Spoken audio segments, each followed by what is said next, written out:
Day 6, Wright's Lake to White's Lake, 6 kilometers, 3 hours and 15 minutes. In the morning, we enjoyed our favorite breakfast of bannock and eggs with steaming cups of coffee. We could smell wild onions as we clambered up the side of the cliff just west of Wright's, rather than following the trail and climbing up what I called the crack reimagined. The view of Wright's from atop that cliff was astonishing, and it was a nice surprise as we hadn't gotten to see it on our way east.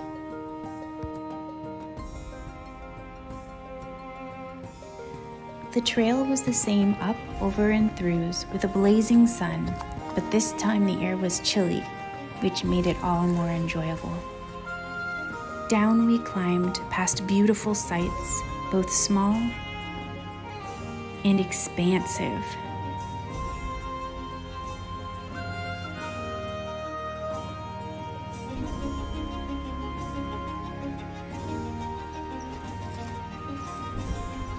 More yelling red squirrels.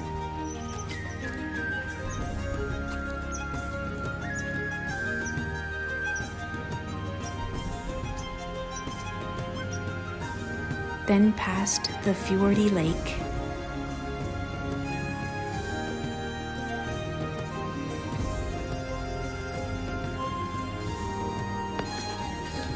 Over logs.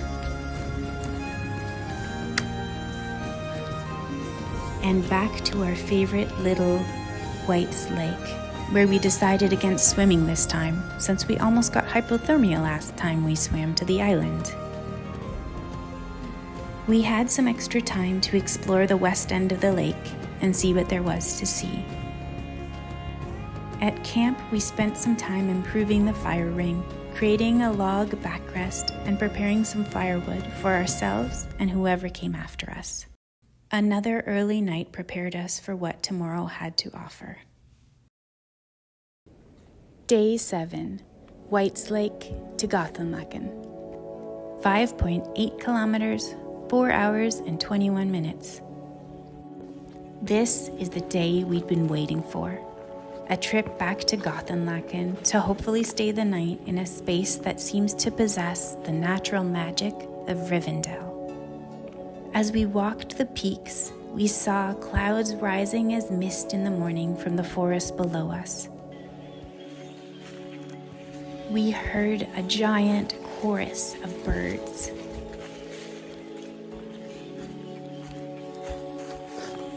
And passed once again the beautiful but unassuming waterfall that tumbles through the woods and off a cliff.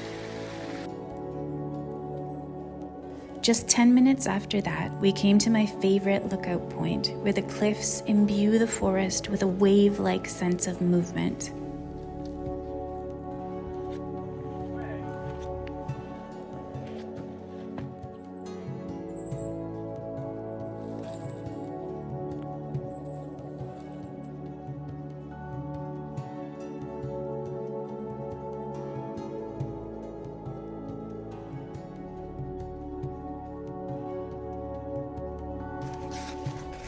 We walked along the trail through the forest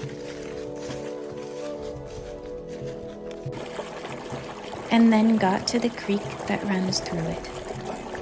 The first time traveling east, Michael and I both easily rock-hopped across this tiny body of water, but the dampness of this particular morning was coating the mossy boulders, and we both slipped in and soaked our legs. This is quite hilarious and embarrassing when you see just how small this creek really is. Nonetheless, she got us good.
As we neared the lake we called Godenlaken, we grew nervous that maybe someone else was camped there for the night. We were wrong, though, and were given our wish to spend our last night surrounded by her magic.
It's hard to find any words to say about Godenlaken. In fact, it's hard to even believe your eyes when you're looking right at her.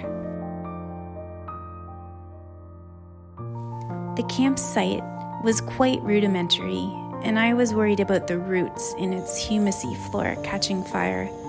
So I relocated and rebuilt the fire ring so that it had a thick stone floor.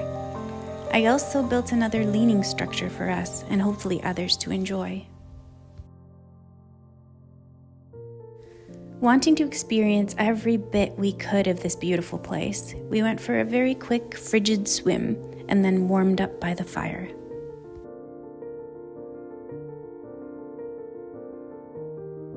We watched the wind dance over the water as the sun sunk lower in the sky. And then we tucked ourselves into our little tent before dark as usual, tired out and ready to read.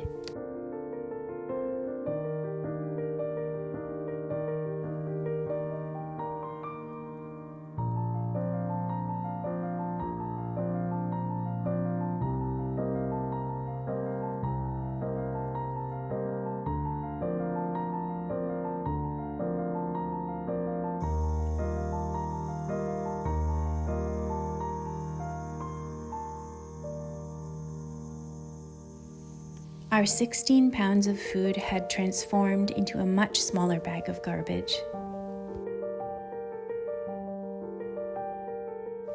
We reluctantly said goodbye to Godenlaken as she broke our hearts with the beauty of her sunrise.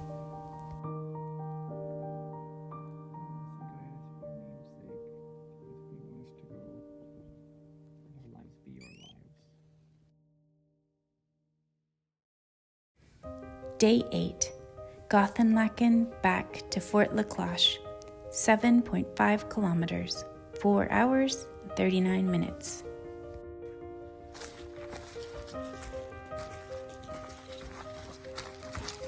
We reached the next lake, also stunning, with tall walls of stone and a little window to the greater North Shore, within 10 minutes.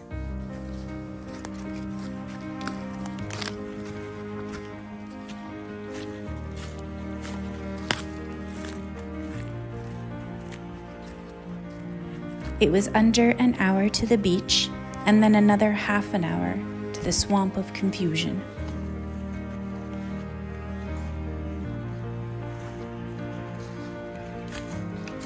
"30 minutes from there, we passed through the notch.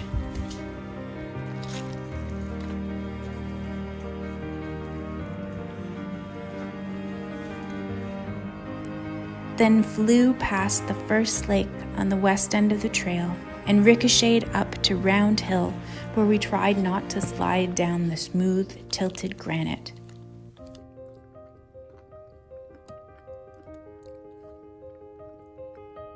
But I missed it all already, the simplicity of life out there, the way I was able to see, smell, feel it all because it's all I had. Stripped of the usual daily routines, responsibilities, and distractions, it became much more possible for me to live right into the corners of a day and to breathe all the way into the bottom of my lungs. That's what I love most about this sort of trip. And each time I go adventuring, I seem to be able to enjoy it a little bit more.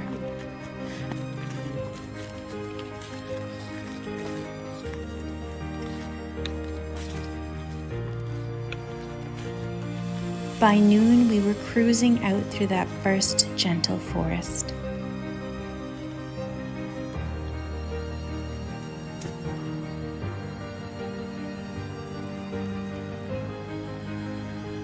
And an hour later, we crossed the bridge, walked past the red building, opened up the car, and put our bags inside of it.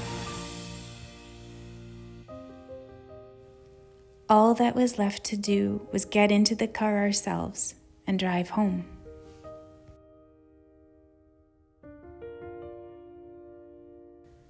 I'm so grateful to have gotten to travel through these Sagamok lands. Kitchitwaa Shkwaandem, you are a very special and important place. Thank you for being there for us.